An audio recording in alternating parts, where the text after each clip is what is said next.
prioritas untuk mendapatkan kartu prakerja? Ada dana yang cukup besar, 5,6 triliun dari 20 triliun itu, yang larinya bukan langsung ke rakyat, tapi justru lari ke perusahaan-perusahaan besar. Jadi banyak komponen-komponen di dalamnya yang kemudian membuat kita berpikir, bukankah lebih baik kalau pada saat yang kritis seperti saat ini, uang 5,6 triliun itu dialokasikan langsung untuk kebutuhan di masyarakat.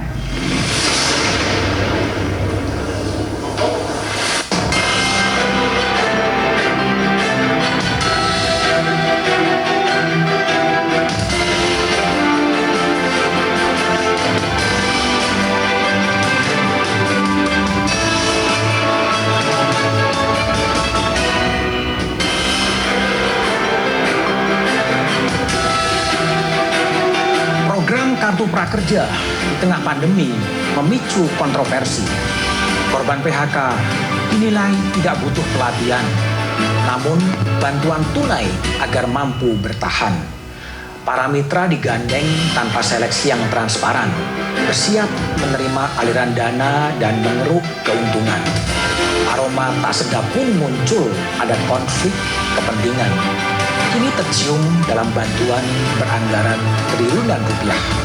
Lantas, adakah yang bermain di balik program Kartu Prakerja? Inilah satu meja The Forum. Ada apa dengan Kartu Prakerja?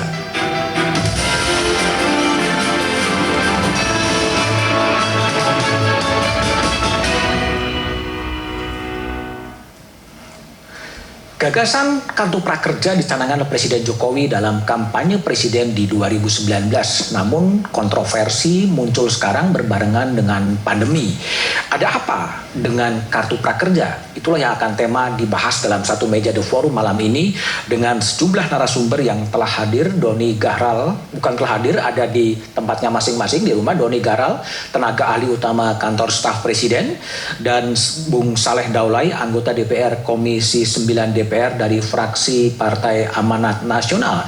Kami juga sebenarnya sudah menghubungi Denny Purbasari, Direktur Eksekutif Manajemen Pelaksana Program Kartu Prakerja, tapi 30 menit yang lalu Denny membatalkan karena ada acara di tempat lain. Saya akan memulai diskusi ini kepada Bung Doni Gahral Adian. Selamat malam Bung Doni. Selamat malam Bung Doni. Iya, Budiman ya, Budiman. Oke. Budiman, sorry. Oke, jadi Bung Doni, jadi ini apa? Kartu Prakerja ini sebuah modifikasi dari program kampanye Presiden Jokowi pada saat menjadi calon presiden dan sekarang menuju ke pandemi kemudian dimodifikasi atau seperti apa sebetulnya? Iya, jadi Kartu Prakerja itu awalnya memang didesain untuk pelatihan, untuk memberikan skilling, reskilling dan upskilling bagi para pekerja. Nah, pelatihan itu berupa online dan offline. Ya. Nah, kemudian kita mengalami pandemi COVID-19 yang punya dampak ekonomi cukup berat, ya, terutama jumlah PHK yang sekarang menggelembung cukup besar. Oleh karena itu, Kartu Prakerja didesain ulang menjadi semi bansos. Didesain ulang, apa? Iya, didesain ulang menjadi Kartu Prakerja semi bansos karena isinya bukan hanya pelatihan, ya, tapi sebagian besar adalah insentif, ya, finansial, ya, supaya mereka yang terkena PHK itu bisa bertahan selama krisis ini berlangsung. Jadi ada Rp600.000 per bulan selama 4 bulan akan diberikan. Kemudian ada juga insentif pasca survei, Rp50.000 per survei selama 3 kali survei, jadi Rp150.000. Nah, komponen pelatihan itu hanya sekitar 28% dari total manfaat yang diterima oleh para mereka yang terdampak, begitu Mas. Oke, jadi kalau lihat anggarannya, ada anggaran 5,6 triliun ya, anggaran untuk Kartu Prakerja 5,6 triliun. Bisa dijelaskan uang ini larinya kepada siapa saja? Iya, jadi memang ya ada 8 mitra ya yang kemudian ya menyediakan pelatihan online ya untuk mereka yang mendaftar di prakerja dan akhirnya dinyatakan sebagai penerima manfaat begitu. Nah, 8 mitra ini menyediakan banyak sekali pelatihan-pelatihan berbasis digital yang bisa dipilih dan dari nilai yaitu 1 juta per penerima manfaat itu dia bisa kemudian ya memilih sendiri ya, misalnya ada pelatihan untuk membuat teh boba misalnya begitu ya, atau pelatihan apa begitu. Nah itu ada nilai-nilainya. Nah itu jadi ini sovereignty dari konsumen. Jadi konsumen atau mereka yang menerima manfaat yang kemudian memilih sendiri pelatihan yang dirasakan cocok bagi mereka untuk bisa mendapatkan skill tambahan. Begitu. Oke, Bung Dani, coba kita lihat ya, ada daftar yang ada di Kompas TV soal pelatihan-pelatihan yang diajukan oleh para mitra ya. Ini ada belajar membuat kroket ayam 400.000, lalu kelas memancing dan kelautan 799.000, menjadi YouTuber, lalu pelatihan pengelolaan masjid, pelatihan ojek online 1 juta, menjahit masker anti corona 600.000. Apakah pelatihan-pelatihan ini juga sudah dikaji oleh pemerintah, ini cocok dalam situasi yang seperti sekarang gitu? Jadi memang yang kita buka adalah opsi sebanyak-banyaknya. Jadi masing-masing mitra itu menyediakan beragam pelatihan yang bisa dipilih. Nantinya jika kemudian sudah berjalan satu gelombang akan kelihatan mana yang memang menjadi kebutuhan, mana yang memang lebih diminati dibanding yang lain begitu. Jadi tanpa ada seleksi dari pemerintah pelatihan-pelatihan apa yang cocok ya? Tentu saja semua pelatihan itu tentu saja melalui verifikasi dan melalui supervisi juga. Tapi yang mau diperlihatkan di sini adalah bahwa ini adalah pasar pelatihan. Jadi semua orang bisa memilih pelatihan yang dia sukai begitu. Nanti bila ada satu yang paling diminati ya itu pasti akan disediakan oleh pemerintah melalui mitra yang ditunjuk begitu. Oke, saya klarifikasi lagi. 5,6 triliun itu ditujukan untuk berapa pekerja targetnya? Ya, kalau kita lihat memang total yang ditargetkan itu kan sekitar 5,6 juta. Ya, 5,6 juta mungkin sampai kita lihat nanti ya sampai berapa ya. Tapi yang jelas itu ditargetkan memang untuk mengcover 5,6 juta pekerja yang mengalami kesulitan akibat COVID-19. Nah, sekarang kalau kita bicara nilainya 1 juta per pelatihan itu ya tentu saja ini menjadi sangat relatif ya. Karena apa? Karena tadi ya masing-masing pekerja itu bisa memilih sendiri sesuai dengan kebutuhannya. Jadi nilainya itu memang ditentukan oleh si penerima manfaat sendiri. Dan sekali lagi apa yang disediakan oleh para mitra itu juga terbuka untuk dievaluasi begitu. Bahkan mitra-mitra sendiri mungkin nanti dievaluasi atau mungkin ada penambahan sehingga pilihan menjadi lebih beragam begitu Mas Budiman.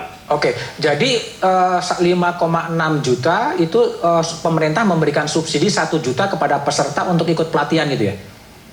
Iya, jadi nilai itu kan bukan nilai yang sifatnya cash ya, tapi itu kan nilai virtual yang kemudian bisa dibelanjakan untuk pelatihan begitu. Nah pelatihan itu ya tadi ada yang 400.000, ada yang 100.000, ya tergantung dari kompleksitas dari masing-masing pelatihan.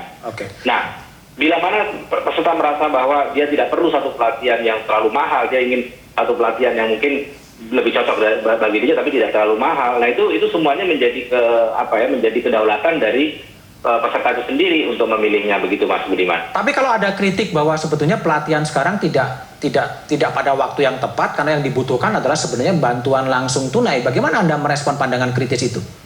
Begini, jadi kartu prakerja itu hanya satu opsi dari beberapa opsi jaring pengaman sosial. Jadi ada bantuan sosial yang 600.000 per bulan, itu bagi mereka yang memang sudah sangat membutuhkan.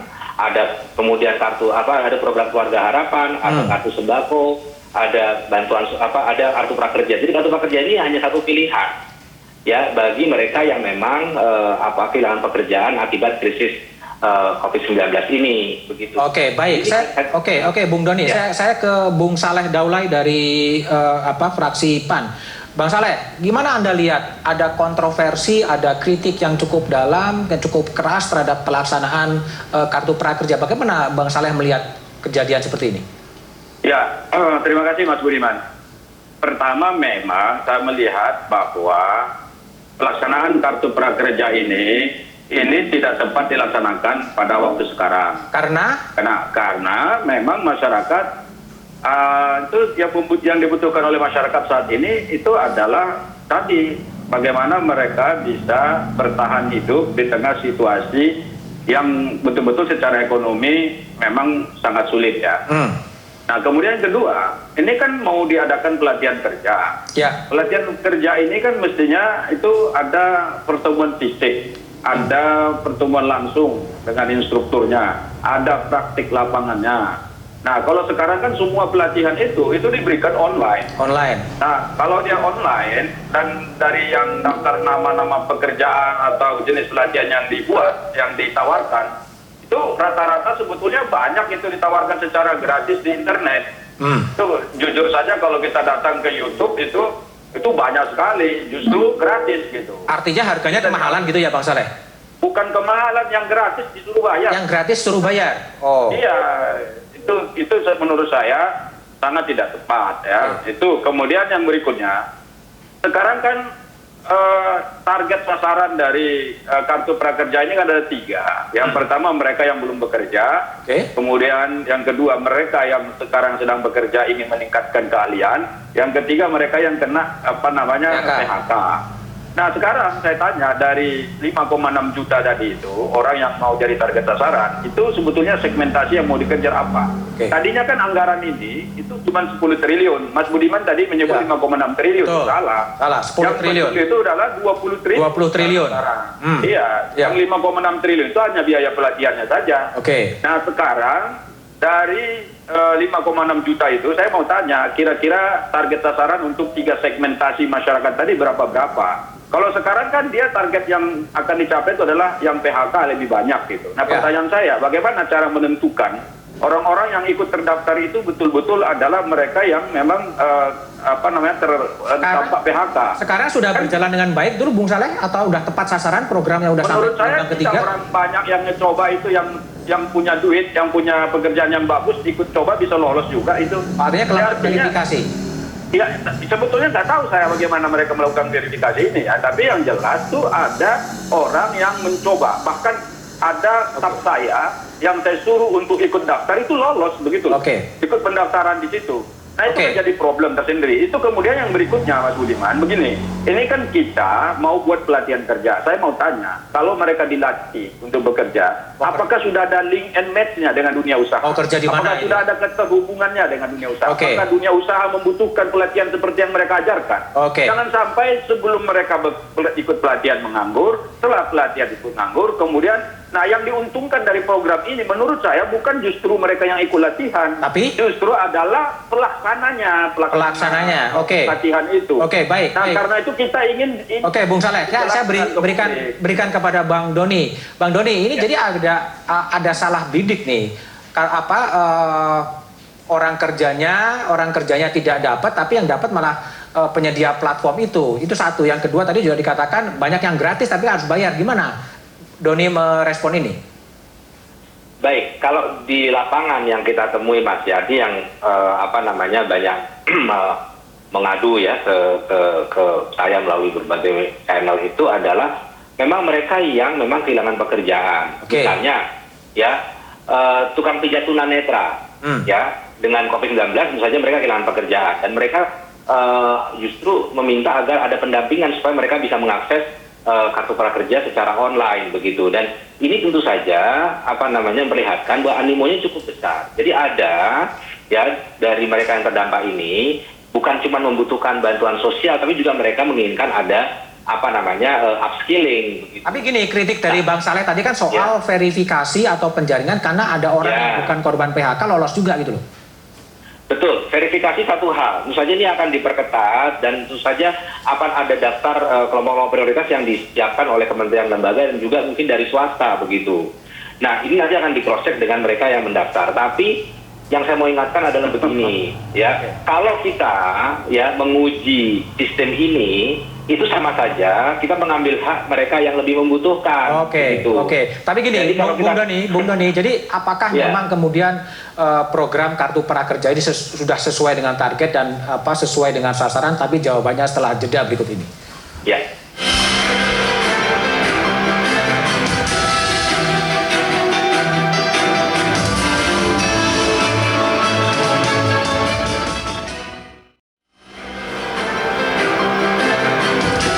Masih bersama saya Budiman Tanrujo di Satu Meja The Forum. Saya telah bersama Ketua Umum Kadin, Bung Rosan Roslani. Selamat malam, Bung Rosan. Dan ada juga seorang CEO Grace News dan founder dari Grace News, Agustinus Edi Kristianto.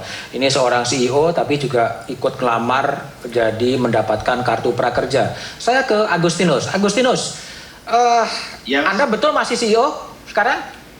Masih, betul, masih. Nah, dari CEO termasuk korban PHK juga gitu? Enggak. Enggak? Saya enggak menulis korban PHK, enggak. Enggak korban PHK, tapi tiba-tiba Anda bisa ikut ngelamar mendapatkan kartu prakerja, ceritanya gimana itu? Awalnya saya berawal dari rasa ingin tahu saya dan kecurigaan saya. Oke. Saya membaca berita bahwa program prakerja ini melibatkan 8 perusahaan platform digital.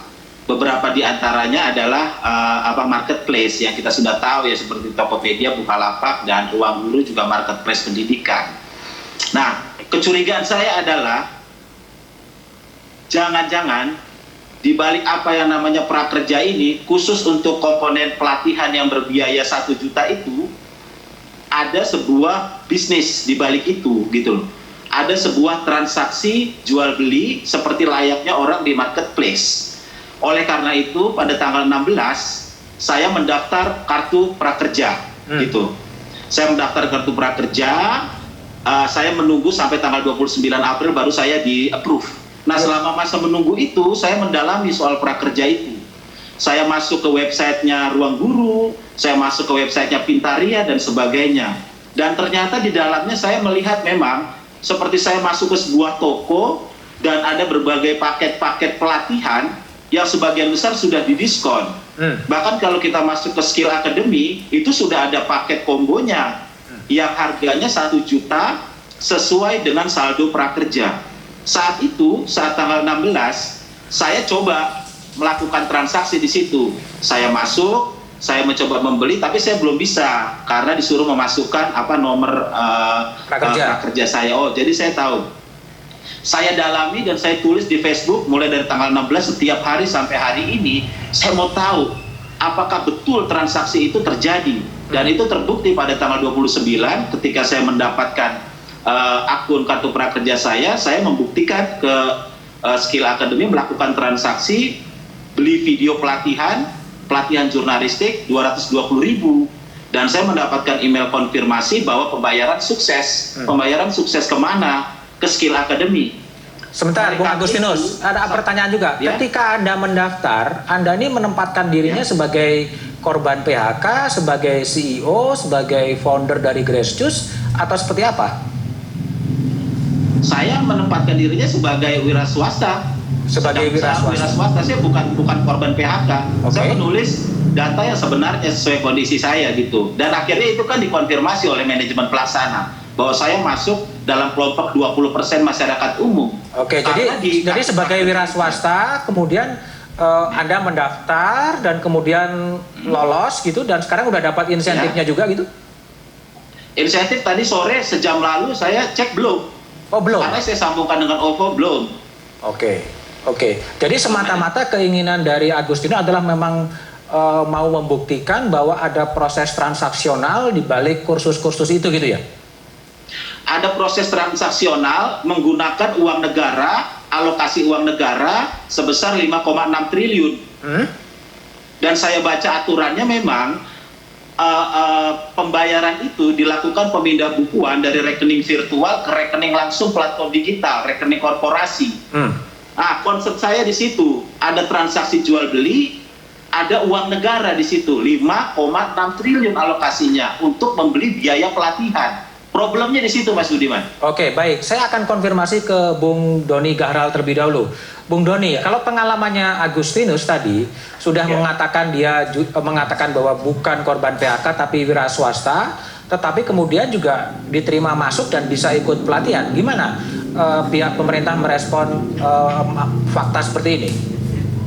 Baik. Jadi sekali lagi saya katakan, semua evaluasi atau masukan ya terhadap sistem ini tentu saja pemerintah sangat terbuka. Tapi yang tadi saya katakan, karena animo ya para pendaftar ini demikian besar, ya sudah hampir 9 juta lebih sekarang yang mendaftar dan banyak yang menjadi waiting list dan mungkin lebih membutuhkan, maka saya kira masukannya mungkin dengan cara yang lebih proper begitu. Gimana tuh proper itu? Ya, saya kira tidak dengan mengorbankan hak mereka yang lebih membutuhkan, karena ternyata ya yang kita temui banyak sekali yang memang membutuhkan kartu prakerja ini. Okay. Nah, mengenai nilai tadi ya 1 juta, ya tentu saja kan tadi saya katakan bahwa kartu prakerja ini semi bansos. Berarti ada yang berupa cash, insentif pasca pelatihan dan insentif pasca survei, dan non cash. Non cash itu yang kemudian dibelanjakan ya ke pelatihan-pelatihan yang dipilih oleh para penerima manfaat atau para pemegang kartu prakerja begitu. Nah, nilainya apakah terlalu tinggi, terlalu rendah, itu sangat relatif dan itu subjek untuk dievaluasi juga begitu. Jadi diakui, Bung Doni, jadi memang diakui dalam proses verifikasi dalam kasusnya Agustinus memang terbuka peluang ya, orang memanfaatkan kartu prakerja, orang yang bukan korban PHK kemudian bisa ikut dalam pelatihan-pelatihan ini ya? Ya, makanya semua sistem tentu saja ada kekurangan dan saya kira ini menjadi bahan masukan untuk kemudian memperbaiki sistem ini supaya lebih ketat dalam verifikasi. Tapi saya pastikan bahwa verifikasi dilakukan, evaluasi akan dilakukan supaya betul-betul kartu prakerja ini manfaatnya diterima oleh mereka yang berhak begitu, Mas Budiman. Jadi sekarang perbaikan sistem verifikasi sudah dikerjakan ya? Sudah dikerjakan.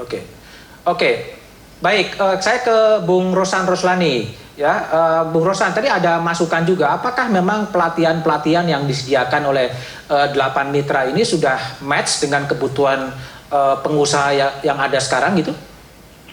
Ya, memang Mas Budiman, kalau kita lihat ini kan perubahan desain ya, dari desain awal yang lebih menekankan kepada peningkatan kompetensi, meningkatkan produktivitas. Sekarang bergeser sebagian besar justru untuk ke bansos, jadi masuk ke dalam jaringan pengaman sosial. Nah, memang dalam hal ini perlu ada banyak sekali penyempurnaan, karena kami melihatnya kan awalnya kita juga waktu bicara adalah supaya mereka ini bisa sesuai dengan kebutuhan industri, kebutuhan dunia usaha ke depannya. Oke. Dengan adanya perubahan teknologi yang begini cepat. Dan justru awalnya memang ini diuntukkan untuk yang baru selesai kerja dan bisa meningkatkan skillnya. Nah, karena ini bergeser sehingga penekanan terhadap bansosnya justru lebih besar. Nah, kalau kita lihat memang kita sudah bicara juga bahwa sebetulnya mitra ini bisa sebagai mediator sekarang, karena mereka kan otomatis punya data. Dan dan berapa orang dan siapa saja skill yang diambil itu sudah mereka ada datanya. Nah, itu yang kita inginkan sekarang di sharing ke kita juga, karena di bawah Kadin ini kan semua asosiasi ada, sehingga nanti penyerapan tenaga kerjanya ini bisa benar-benar terjadi sesuai dengan harapan dibentuknya kartu prakerja itu dalam meningkatkan kompetensi, meningkatkan produktivitas, meningkatkan kualitas dari para pekerjanya gitu. Kalau bagi Bung Rosan, kalau dari sisi Kadin sekarang, apakah memang upscaling melalui pelatihan itu memang harus dikerjakan sekarang atau lebih fokus saja kepada semacam bantuan langsung tunai kepada korban-korban PHK itu? Ya, memang korban PHK ini kan banyak ininya ya, banyak dari jaringan pengaman sosial ini banyak bentuknya ya sudah. Tetapi memang yang korban PHK ini adalah suatu klaster yang baru, mungkin yang belum kesentuh di dalam jaringan pengaman sosial yang ada di kementerian-kementerian lainnya gitu. Nah, sehingga kalau kita melihatnya ini memang kalau pada saat ini dengan online ya mungkin tidak begitu optimal, tetapi apabila ini kemudian disinergikan dengan asosiasi dan dunia usaha, mungkin akan menjadi lebih baik gitu. Dan gimana mensinkronisasi kebutuhan dunia usaha dengan pelatihan-pelatihan yang ada nih, ketemunya di mana nih sebetulnya? Ya, mungkin contohnya gini kan, kita tahu, mungkin saya ambil contoh perhotelan kan banyak nih yang dirumahkan atau di PHK. Nah, saya tahu mereka ambil ke prakerja. Nah, mestinya kan mereka jadi mitra-mitra IT tahu nih data-datanya, oh ini dari bidang perhotelan nih berapa orang yang masuk ke mereka, pelatihannya apa. Nah pada saat nanti kita membutuhkan, mereka bisa refer ke kita dan kita bisa memperkerjakan mereka. Jadi hal itu sangat-sangat dimungkinkan sekali gitu, selama nanti mereka memang mesti bisa sebagai mediator men-sharing data dengan kami sesuai dengan kebutuhan dari industri ke depannya. Gitu. Oke, baik. Saya kembali ke Agustinus Edi Kristianto. Agus, jadi Anda ini mencoba untuk masuk melamar dan kemudian diterima dan kemudian ikut pelatihan. Terus kemudian apa yang Anda katakan bahwa ini adalah semacam kong kali kong gitu antara pemerintah dengan para penyedia platform, atau apa yang bisa Anda sampaikan terakhir di sini? Saya ini melakukan kritik terhadap sebuah kebijakan yang buruk gitu loh. Kebijakan yang buruk. Dibandingkan dengan apapun, kebijakan yang buruk sejak dari hulunya. Karena kalau kita lihat proses penyusunan Perpres 36 tahun 2020 itu terbitnya tanggal 28 Februari 2020, jauh sebelum corona ini ada. Kalau kita melihat materinya, di dalam Perpres tersebut memberikan ruang yang sangat besar kepada platform digital untuk berperan dalam program prakerja ini. Bayangkan, apa yang salah dengan memberikan ada mitra?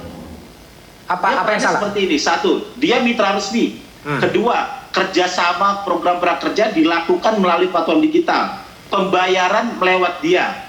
Kurasi lembaga pelatihan lewat platform digital. Oke, bagaimana kita mengatakan itu salah atau keliru? Apa batu ujinya? Kalau dilihat Perpresnya, Perpres ini tidak mengacu kepada aturan-aturan lain yang tentang pelatihan kerja. Contoh, bisa dilihat Peraturan Pemerintah Nomor 31 Tahun 2006 tentang Sistem Pelatihan Kerja Nasional. Bisa dibandingkan dengan apa yang ada di Perpres sekarang. Di sistem pelatihan kerja nasional itu mengenal ada yang namanya sertifikat kompetensi. Jadi menurut Anda ada orang yang bermain mengeruk keuntungan di tengah pandemi atau gimana sebetulnya? Bisa dikatakan bahwa ini adalah bisnis di balik prakerja karena ada transaksi. Transaksinya ini kali banyak kali sering, Mas. Bisnis di balik. Jadi saran Anda apa? Kritik Anda apa sekarang? Apakah kemudian program kartu prakerja yang sudah gelombang ketiga ini dimodifikasi ulang atau diubah atau seperti apa? Kalau menurut saya Perpresnya harus dicabut dan direvisi. Prioritaskan Perpres 36 tahun 2020 harus dicabut dan direvisi, dihentikan kegiatan transaksi jual beli konten video pelatihan, prioritaskan pemberian bansos atau jaring pengaman sosial untuk para pekerja. Yang 600.000 dan seterusnya. Kalau mau dilakukan pelatihan, formatnya tidak dengan yang seperti ini. Online maupun offline, lakukan dengan tanpa adanya transaksi jual beli, menggunakan uang negara, memanfaatkan tangan orang yang lagi susah. Gitu, Mas. Oke, baik. Terima kasih Agustinus Edi Kristianto, CEO Grace News dan founder yang juga melamar. Tapi benarkah ada pihak-pihak yang kemudian diuntungkan dan bermain dalam program kartu prakerja? Jawabannya setelah jeda berikutnya. Terima kasih Agustinus.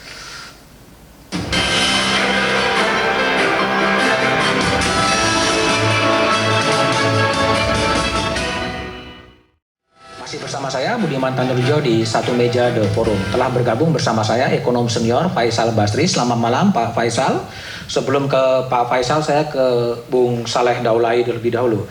Bung Saleh, Anda sebagai DPR, ini anggaran cukup besar ya untuk pelatihan aja 5,6 triliun dan total anggarannya sekitar 20 triliun. Bagaimana mekanisme pengawasan dari parlemen terhadap penggunaan anggaran ini?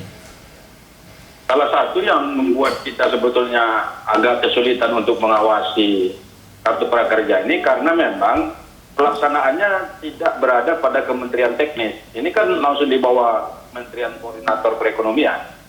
Yang di mana Kementerian Perekonomian itu namanya koordinator dia tidak ikut di dalam salah satu kemitraan di komisi. Apakah itu jadi hambatan gitu? Ya tentu saja hambatan. Dulu kita berharap ini kan langsung di bawah Kementerian Ketenagakerjaan. Namanya kartu prakerja. Tujuannya untuk menciptakan orang bisa bekerja, pelatihan kerja. Kemudian Kementerian Ketenagakerjaan itu kan juga punya BLK.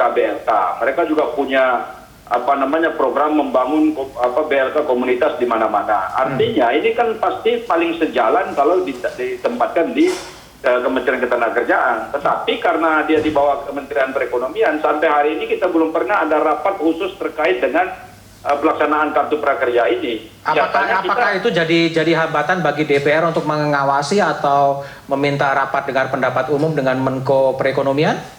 Ya tentu saja, karena kita kalau mau rapat pun ya tentu harus meminta izin dulu dari pimpinan DPR. Kemudian kan kita juga secara teknis tidak bisa ikut langsung mengawasi, misalnya katakanlah secara teknis bagaimana cara rekrutmen pesertanya, kemudian bagaimana cara rekrutmen platform yang memenangkan pelatihan-pelatihan itu, kemudian bagaimana teknis yang sebetulnya dilakukan mereka nanti pasca terjadinya pelatihan dan macam-macam.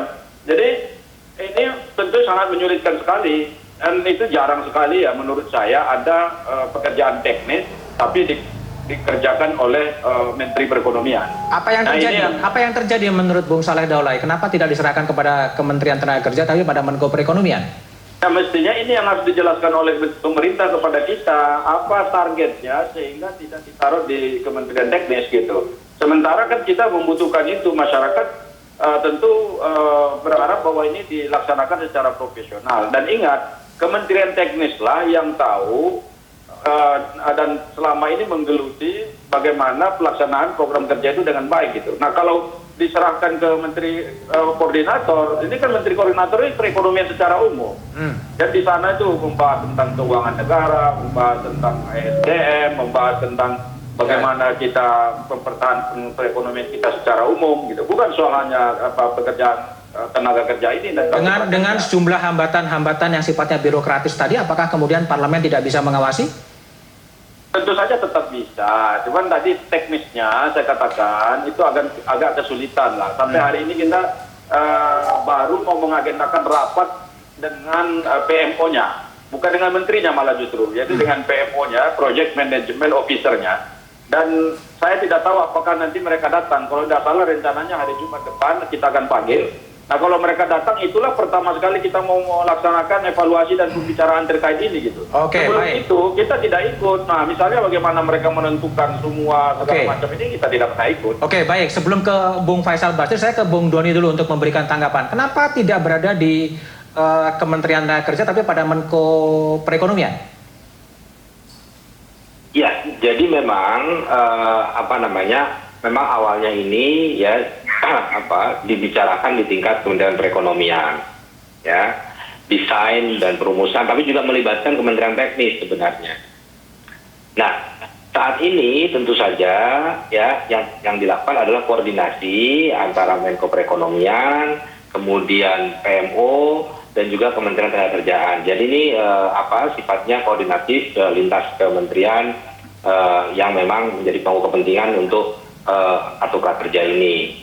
Jadi isunya sebenarnya bukan saya melaksanakan, tapi bagaimana koordinasi ini berjalan secara baik supaya kartu prakerja ini secara implementasi bisa ditanggung jawabkan dan juga secara anggaran itu tidak bermasalah. Itu sebenarnya yang menjadi semangat dibalik kartu prakerja ini. Tapi pertanyaannya kan sebetulnya kenapa ini tidak di bawah Kementerian Tenaga Kerja? Iya, karena tenaga kerja itu sebenarnya menjadi pihak yang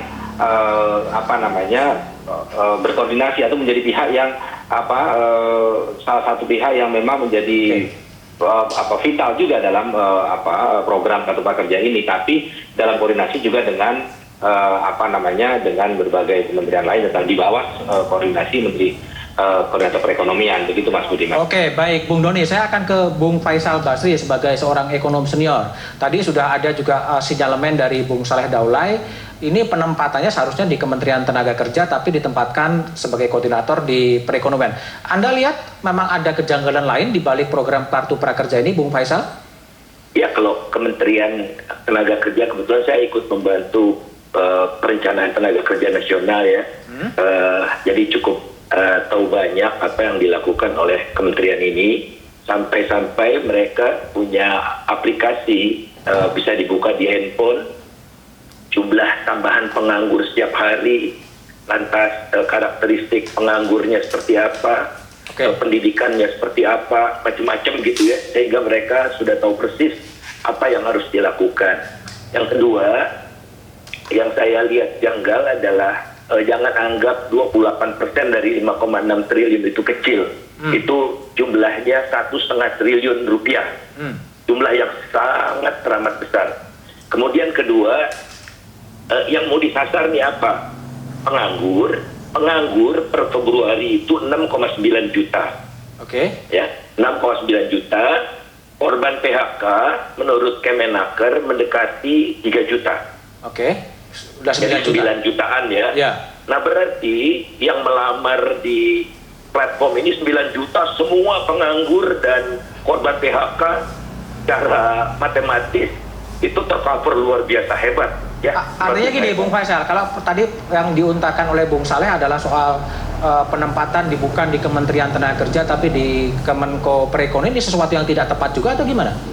Sangat tidak tepat, namanya juga menteri koordinator bukan pelaksana, itu udah saya sepakat sekali lah gitu ya.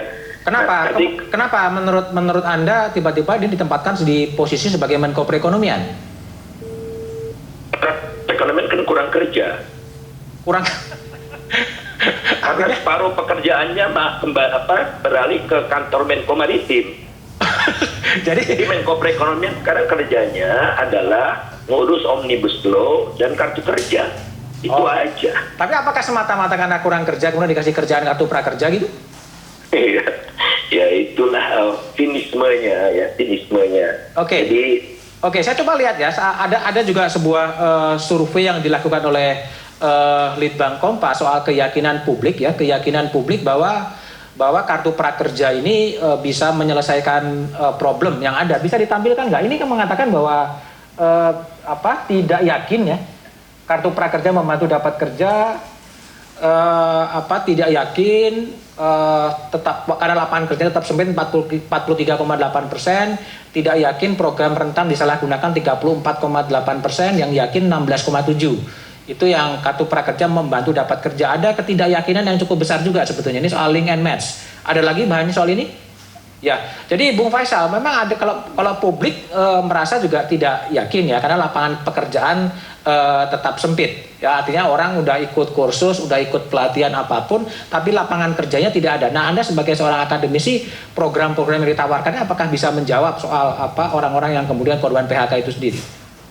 Nah, pertanyaannya, sekarang kan korban PHK desainnya orang yang menganggur ya, orang yang masuk pasar kerja yang belum punya kemampuan apa-apa, yang menurut Pak Rosan bisa ditingkatkan produktivitas dan kompetensinya. Ya. Nah kembali saya concern dengan targetnya ini apa? Target kerja ini penganggur 6,9, penganggur yang belum dapat kerja itu target nggak, sasaran nggak?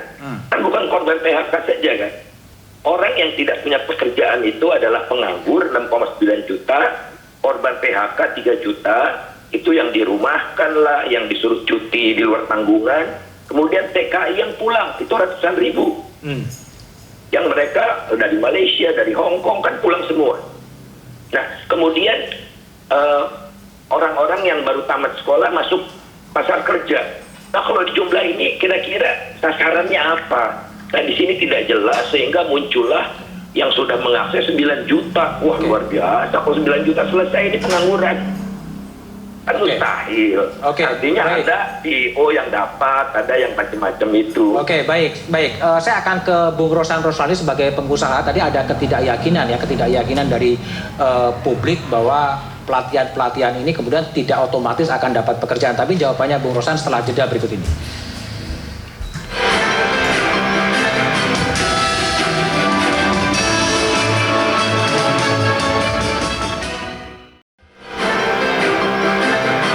Masih bersama saya Budiman Tanurjo di satu meja The Forum. Saya ke Bung Rosan Roslani, Ketua Umum Kadin dan juga sekaligus pengusaha.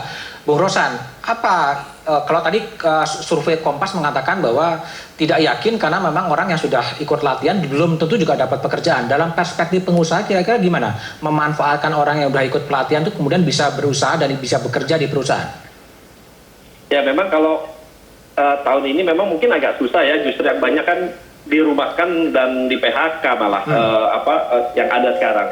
Ya, dan fokusnya memang kalau kita lihat prakerja ini lebih ke bansos. Kalau menurut saya ya udah fokuskanlah di bansos. Mungkin fee-nya itu yang 1 juta mungkin diturunkan secara maksimal, atau ada flat rate, sehingga dana yang ada bisa lebih dipergunakan untuk bansosnya yang memang kelihatannya shifting ke arah situ yang lebih besar.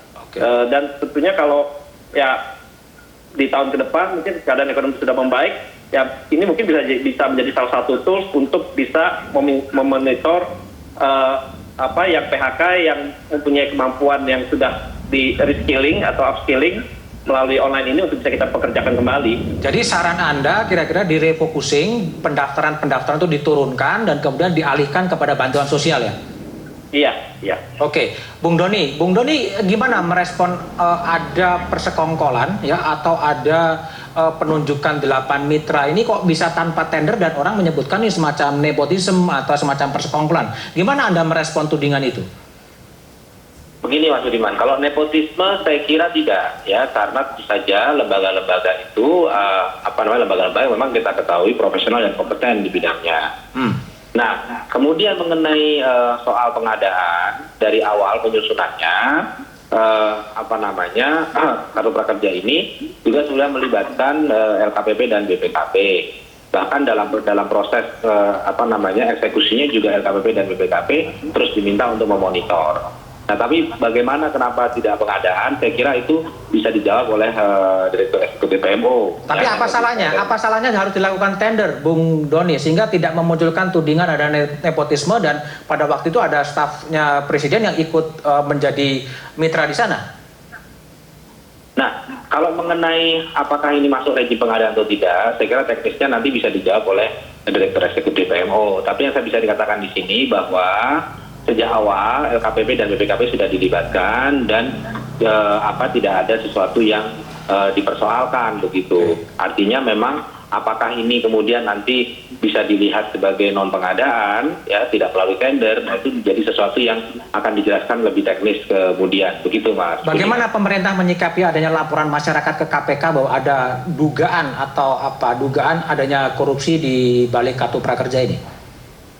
Ya, saya kira laporan sesuatu yang biasa ya, artinya dalam suatu program kebijakan pasti ada sesuatu yang kemudian dicurigai atau sesuatu yang ingin didalami lebih lanjut lagi. Nah itu saya kira mereka sangat terbuka ya, apabila memang ada sesuatu yang dirasakan tidak pada tempatnya ya silahkan saja. Tapi pemerintah yakin bahwa sampai saat ini semua berjalan sesuai dengan koridor hukum yang berlaku, tidak ada sesuatu yang dianggap sebagai sebuah pelanggaran. Oke, baik, Bung Saleh ini sudah gelombang ketiga. Tadi Anda masih soal penunjukan tanpa tender. Sekarang apa yang harus dikerjakan oleh pemerintah mendengar kritik-kritik publik ini, Bung Saleh Daulay?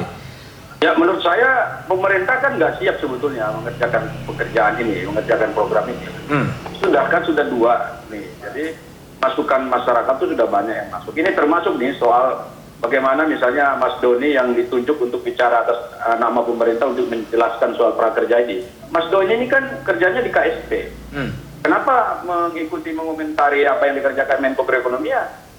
Berarti ada lagi nih job description yang diberikan ke KSP gitu loh. Enggak, ini Bung Saleh. Sebentar, Bung Saleh, saya perlu disclaimer terlebih dahulu. Sebetulnya saya ngundang Denny Purbasari, tetapi beliau kemudian 30 menit sebelum acara kemudian tidak bisa datang sehingga saya Doni itu. Kenapa Direktur Eksekutif katakanlah PMO-nya itu tidak merasa bertanggung jawab untuk memberikan penjelasan ke publik? Dari awal kita minta ini dibuka ke publik, bukan Mas Doni. Saya nggak yakin Mas Doni ngerti ini secara keseluruhan. Nggak yakin saya. Yang dijawab kan nggak fundamental. Tadi tanya kenapa tidak dikerjakan di Kementerian Tenagakerja. Katanya koordinatif. Saya mau pastikan koordinasinya tidak jalan kok. Saya tahu karena ini malam ini, saat sekarang kami sedang rapat dengan Menteri Tenagakerja. Yang kita bahas salah satunya soal kartu prakerja. Tapi menterinya kan belum bisa jawab. Ini loh contoh di mana yang saya katakan ini masih semrawut soal koordinasi ini. Karena itu ini kan sudah 2 angkatan. Jangan teruskan angkatan ke-3, ke-4, ke-5 dan seterusnya. Ya sudah cukupkan di sini uang yang masih tersisa kita alokasikan untuk masyarakat yang membutuhkan. Karena selama ini mereka yang terdampak COVID-19 ini, mereka yang menengah ke bawah, yang ekonominya susah, saya kira perlu sentuhan manis dari pemerintah. Saya yakin mereka akan berterima kasih dengan Presiden Jokowi jika program itu bisa dialihkan menjadi bantuan sosial. Oke, baik, Bung Saleh Daulay, terima kasih. Yang bagus Ya, kalau bisa oke, Bung Faisal Basri, ini sudah gelombang ketiga, akan menginjak gelombang keempat. Kalau menurut pandangan Bung Faisal Basri, seorang ekonom, apa yang harus dilakukan sekarang dalam posisi ada kebutuhan BLT, ada kebutuhan pelatihan, apa yang harus dilakukan oleh pemerintah sekarang? Ya harusnya tidak ada gelombang ketiga keempat lagi, karena sudah jelas tidak tepat sasaran, desainnya buruk, dan yang dibutuhkan sekarang kan korban PHK, orang yang menganggur, butuh bayar sewa rumah atau kos, butuh cicilan utang, karena hampir semua mereka berutang itu untuk kebutuhannya karena gajinya tidak cukup, kebutuhan sehari-hari untuk memenuhi kebutuhan keluarganya, itu yang diselamatkan dulu, gitu. Jadi dialihkan untuk BLT ya? 100% untuk bantuan sosial, bukan khusus-khusus yang nggak karuan itu. Kalau soal penunjukan tanpa tender, Bung Faisal lihatnya gimana? Ya itu sudah bagian dari desain yang jelek itu. Jadi tanpa tender, yang melakukan siapa? Kantor Menko lah, Kementerian Tenaga Kerjanya. Yang menentukan siapa, Bung Faisal? Ya semua tanggung jawabnya presiden lah, saya rasa.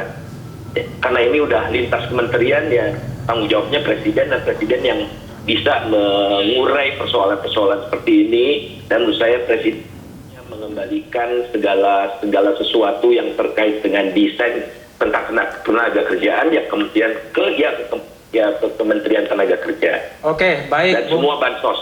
Baik, Bung Faisal, Bung Saleh, Bang Doni, Bang Rosan, terima kasih telah bergabung di satu meja The Forum. Setiap kontroversi haruslah dituntaskan, termasuk kontroversi kartu prakerja.